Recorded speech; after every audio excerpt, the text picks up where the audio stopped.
Assalamualaikum warahmatullahi wabarakatuh. Selamat pagi anak-anak. Alhamdulillah kali ini bertemu lagi dengan Ustazah yaitu pada pembahasan soal PPKN yaitu pada pekan kedua yang bertepatan dengan hari Senin tanggal 15 Februari 2021. Nah, anak-anak, kali ini Ustazah akan membahas pemantapan soal PPKN satu persatu berikut dengan penjelasannya. Anak-anak silahkan nanti mengikuti, dicatat di buku tulis atau disalin, dan di buku pemantapan berwarna biru juga sudah ada. Baik, selamat menyaksikan Soleh dan Solihah. Soal nomor 1 di sini, perhatikan tabel berikut. Di sini, kepala pemerintahan yang memimpin wilayah Kota Madia adalah, di sini ada wali kota, bupati, gubernur, dan presiden. Nah, di sini jawabannya adalah A yang berwarna merah yaitu pada nomor 1, yaitu wali kota. Di mana di sini di Indonesia wali kota adalah kepala daerah untuk daerah kota atau kota madya. Seorang wali kota sejajar dengan bupati, yakni kepala daerah untuk daerah kabupaten. Pada dasarnya, wali kota memiliki tugas dan wewenang memimpin penyelenggaraan daerah berdasarkan kebijakan yang ditetapkan DPRD kota. Baik, selanjutnya di sini ada nomor 2, perhatikan pernyataan berikut. Pertama, pembinaan dan pengawasan penyelenggaraan pemerintah daerah di tingkat kabupaten atau kota. 2. Penyelenggaraan urusan pemerintahan di daerah provinsi dan kabupaten atau kota. 3. Pembinaan dan pengawasan penyelenggaraan tugas pembantuan di daerah provinsi dan kabupaten kota. Pernyataan tersebut merupakan tugas dan wewenang. Nah, jawabannya C adalah gubernur. Di mana di sini selain ketiga tersebut, tugas gubernur juga membatalkan peraturan daerah atau kabupaten kota, memberikan penghargaan atau sanksi kepada bupati atau wali kota terkait dengan penyelenggaraan pemerintahan daerah, dan menyelesaikan perselisihan dalam penyelenggaraan fungsi pemerintah atau daerah kabupaten atau kota dalam satu provinsi. Begitu ya Soleh dan Solihah.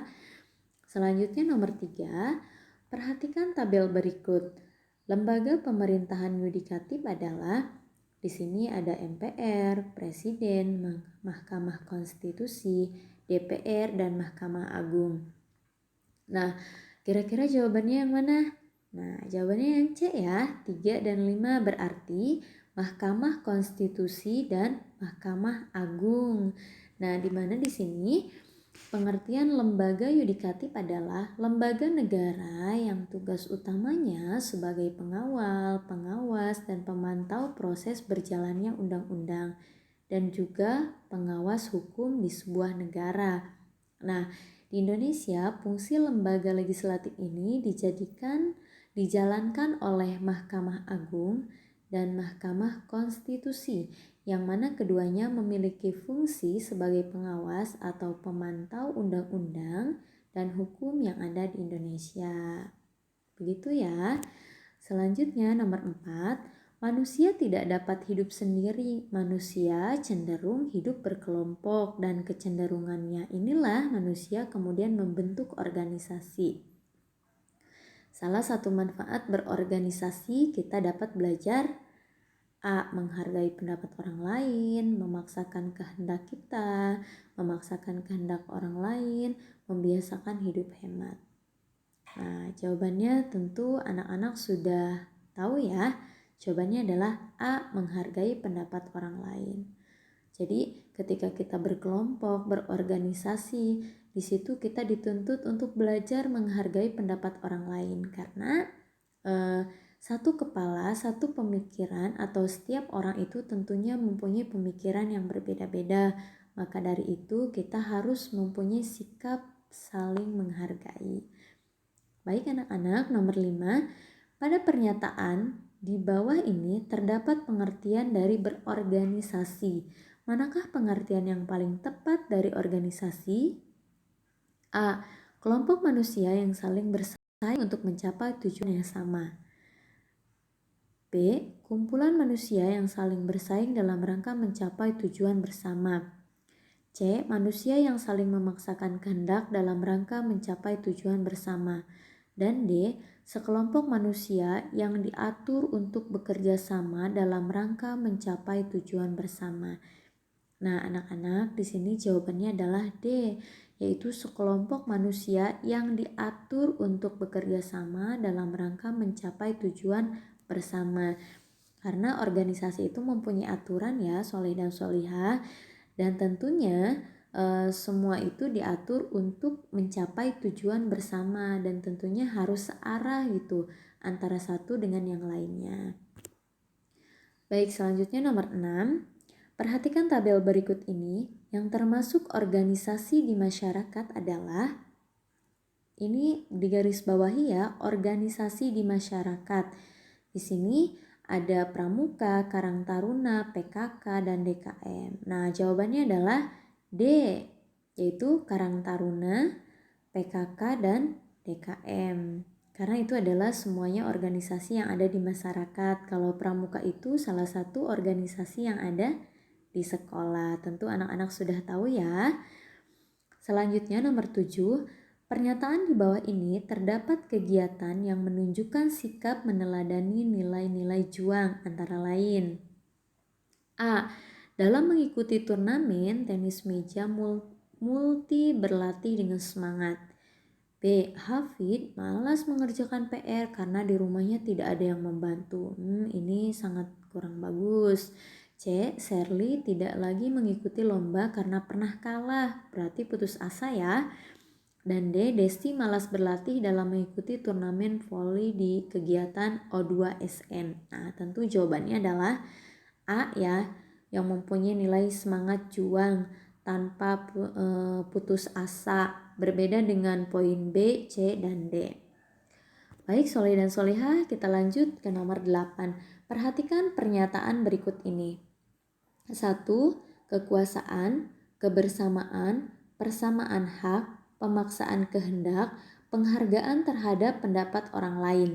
Nah, yang tercermin dalam nilai dasar musyawarah pada pernyataan di atas adalah jawabannya B ya. Di sini jawabannya kebersamaan, persamaan hak, dan penghargaan terhadap pendapat orang lain ya.